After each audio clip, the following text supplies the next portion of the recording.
Welcome to today's episode of the Working Wisdom podcast series, brought to you by the C.T. Bauer College of Business at the University of Houston. We're having a conversation about work-life balance, how to navigate and overcome challenges within your career, and how to make business more accommodating to a diverse workforce.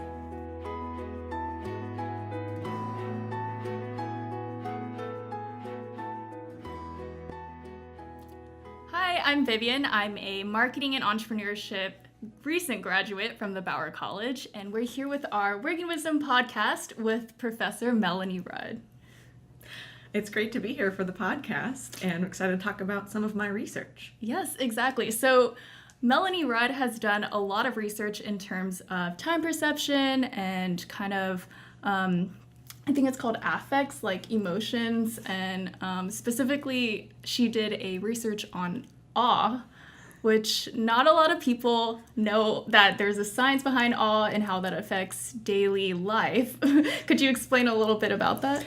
Yeah, I mean, even within research, it was a relatively new emotion to study. You see a lot of research on things like happiness or sadness and disgust.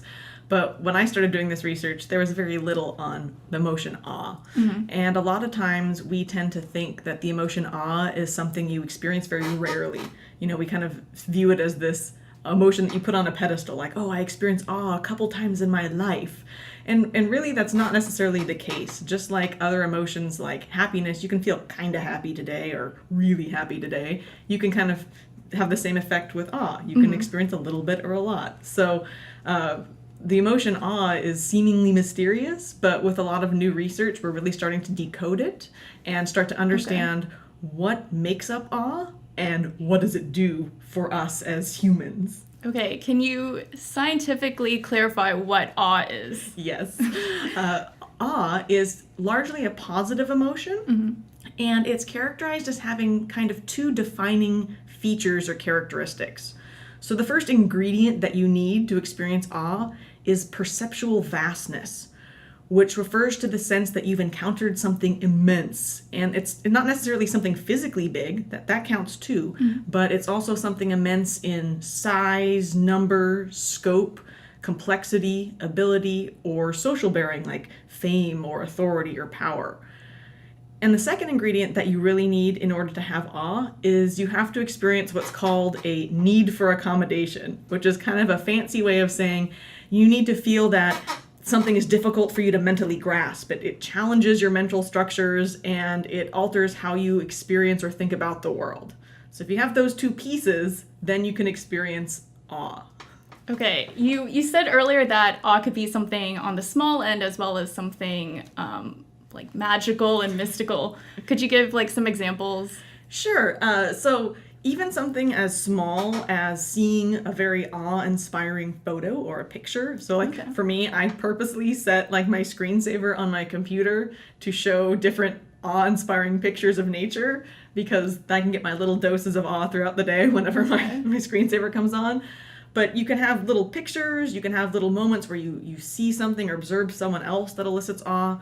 And then you can have bigger things like, you know, you have a special trek to Nepal to go see Mount Everest at base camp. You know, that obviously that's very awe-inspiring to see Mount Everest, but you don't necessarily need to go to Mount Everest every day to get your daily dose of awe. Okay.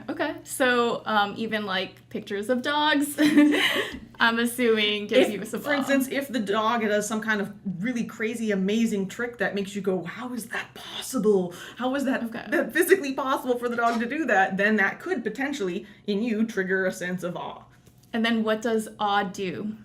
So there's a lot of cool research out there that shows some effects of awe. So there's some research done by other researchers that look at the things like awe makes people feel more humble, awe makes people feel small and connected to the broader world.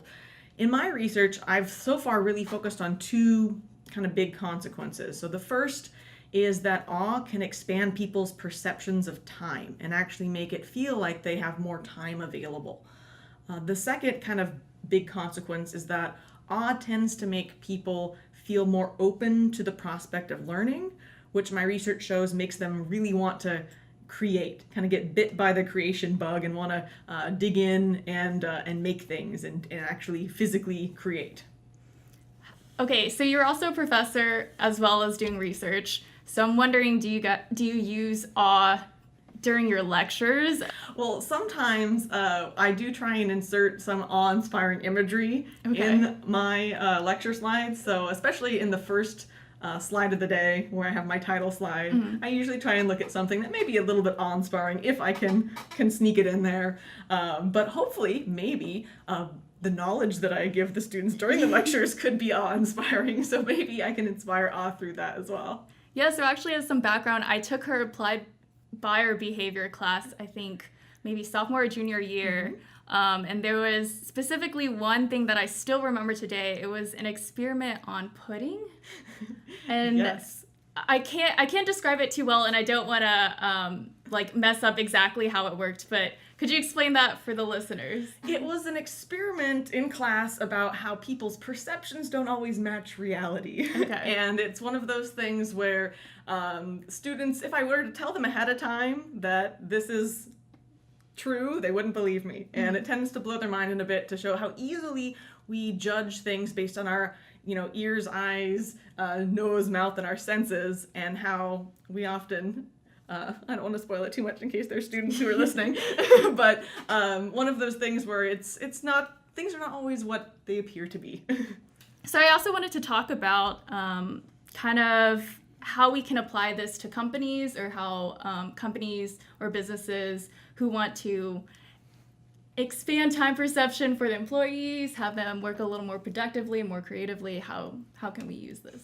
Yeah, well, in our experiments, we found that it was possible to elicit awe in a variety of different ways. So we've done it through commercials. Okay. We've done it through recall tasks where they remember an event. We've done it through just imagery in like posters or other advertisements. So there's a lot of different ways that you can elicit awe during the day if you want to. And companies nowadays, I mean, even think about the office buildings that they create. A lot of them are designed to be very awe-inspiring. The architecture of buildings alone is something that is very good at inspiring awe. And so, a lot of companies, they want to inspire awe, but they don't really know necessarily what it does and how to harness it. So knowing that awe can expand people's perception of time, there are certainly times and activities at work where that's a beneficial thing, especially when people are kind of in the zone where they need to think carefully and really be in a nice space where they don't feel rushed or hurried. There's a lot of tasks that are just more difficult to do when you're in a kind of a rushed mindset. There's other times, of course, when you want people to hurry, if something is due at a certain quick deadline or if on a production line or something. So the companies need to realize when it may or may not be beneficial to expand perceptions of time and use it strategically in that way. Same thing, if awe is able to expand people's openness to learning and make them want to create, then that might be a great thing to incorporate into whatever department they have for, their marketing or their creative folks, because they want to inspire those feelings in that office space. So imagery or having people keep a diary for awe experiences, anything they can do to encourage the employees to really pay attention to and seek out awe is important, because oftentimes we just don't seek it out. And it's there, we just aren't focused on it. Okay, so we're going to actually take a quick break to hear from our sponsors. Join the conversation. Bauer College's Working Families Initiative is bridging the gap between industry and academia to create a conversation on how organizations can make the workplace more family-friendly.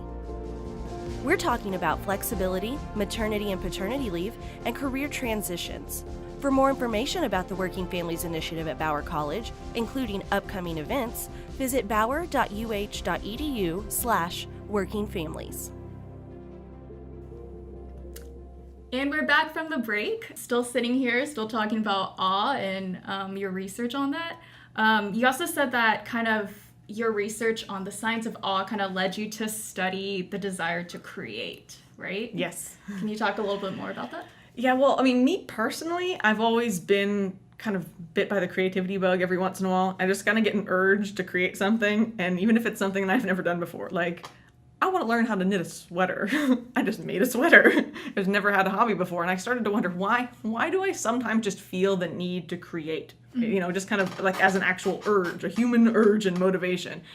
And I started looking into it, and there's been a little bit of research that shows certain motivations for doing this, but we don't know a whole lot about what makes people want to create. We know a lot more about how to influence people's level of creativity and kind of the output, but we don't really know that much about what motivates people to create. So I was very interested in this, and I started connecting it with some of my awe research, and I thought, well, gee, if awe is able to make you want to accommodate your knowledge, and maybe that makes people want to learn, and maybe that leads to creation. So that's why I started looking into these kind of research questions to kind of figure this out. And in the business world and marketing, there's so many products and services out there that really require a consumer needs to want to create, whether it's building an IKEA table or doing a home improvement project in their house. It's really important to have that desire to create for a lot of marketers and practitioners.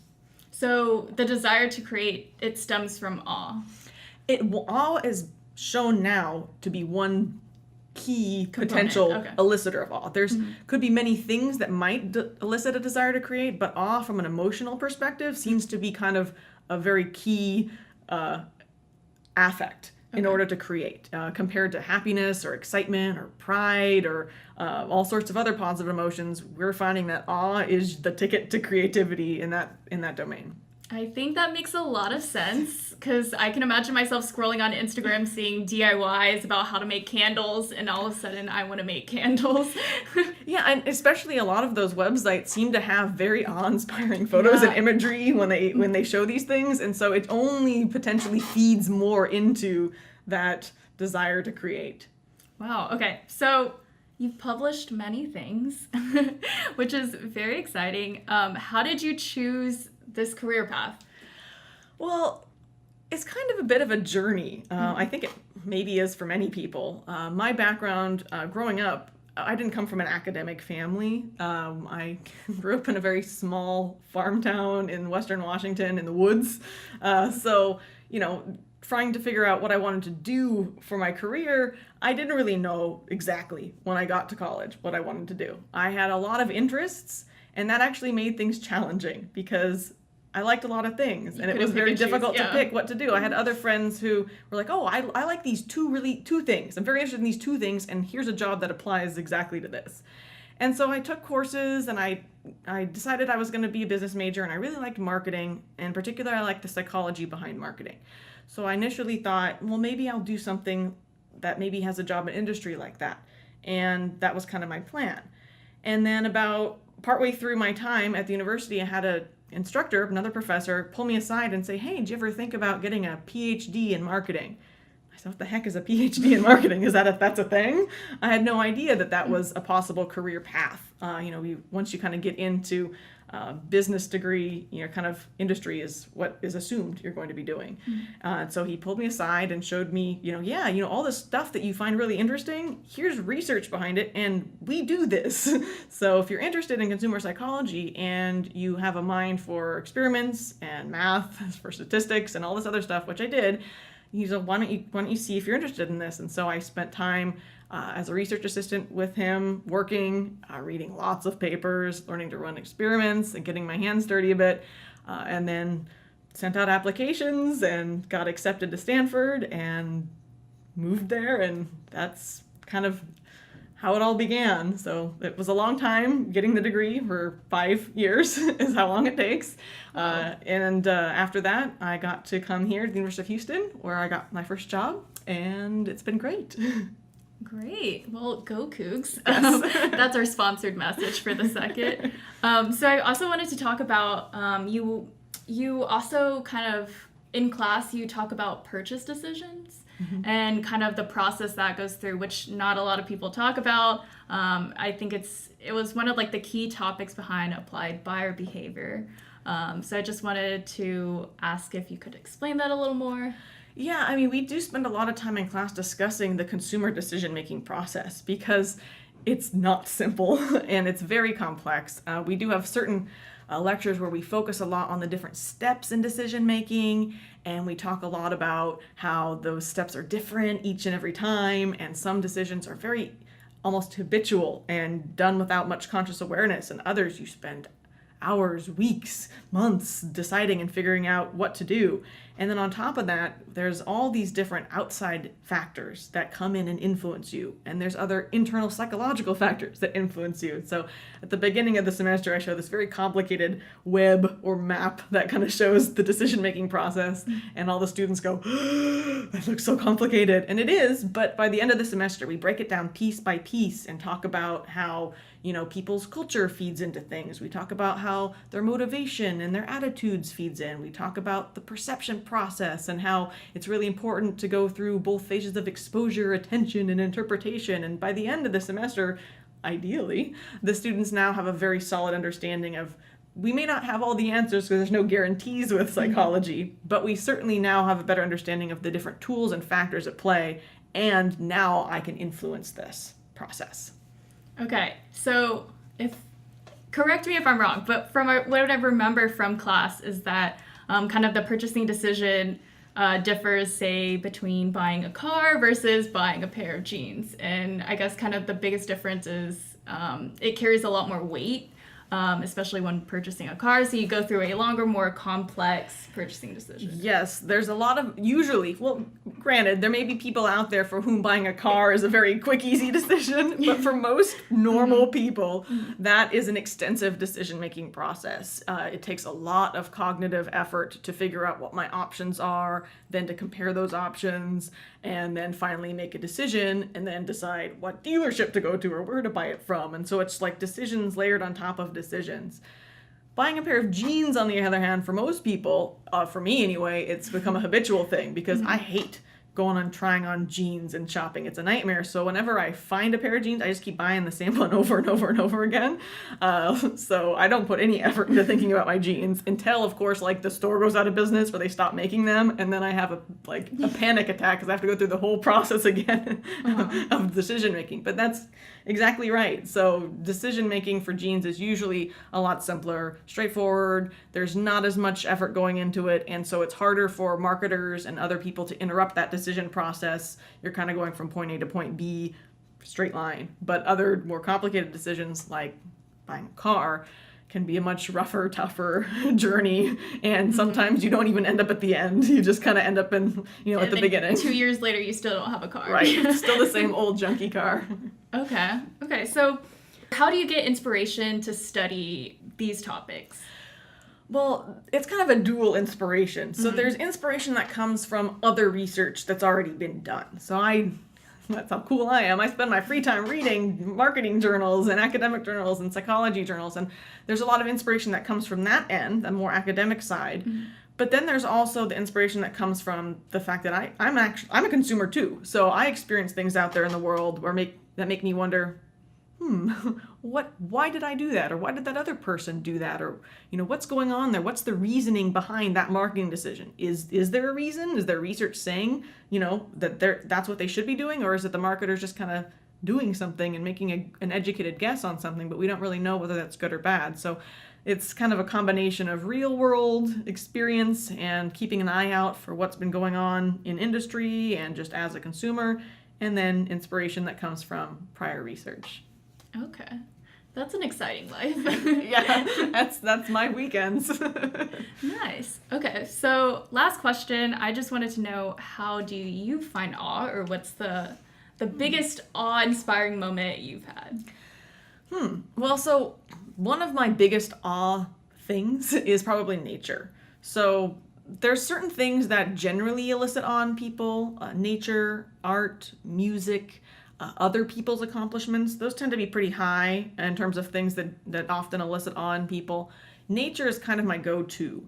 So it's always been the case where if I go on vacation somewhere, or I go home and visit my parents in Washington, where I always try and schedule in an awe experience in nature, whether that means I'm going to go hiking up on Mount Rainier, or whether that means I'm going to go look at the stars, at night through a telescope with my friends, something like that. I always try and kind of squeeze in some kind of nature awe. So that's a big one for me, has always been to kind of seek those out. I know from experience that that's something that commonly elicits awe for me, so I do try and seek that out whenever possible. Wow, that's really nice. So I guess that's why you have your screensaver. Yes, yeah, that helps. Some of the pictures I've taken myself. And rivers. Yes, exactly. But it's been fun having lived here in a different part of the country now for several years now because it's all sorts of new stuff that inspires awe. It's different landscapes. A lot more heat and Yeah, flat lands. Exactly, a lot of heat. There's not as many mountains here, but there's a lot of other cool stuff to see as well. So it's nice to keep that kind of new and fresh, because that's really important with awe, is that new, seek out new things, new experiences, new people, new places, because that's going to increase the odds that you encounter something that your brain goes, wow, oh, I've never seen that, or I don't understand that, but that's really cool. If you're doing the same thing every day, day in and day out, then you're eventually you're going to adapt to everything, and it may not be as awe-inspiring. So it's good to get out of your comfort zone and, go explore a little bit. Perfect. Okay. Well, that podcast, I'm sure, gave everyone a lot of awe. So thank you so much for talking with us, Professor Melanie Rudd. And I'm Viviane Nguyen again, and this has been Working Wisdom Podcast with the Bauer College.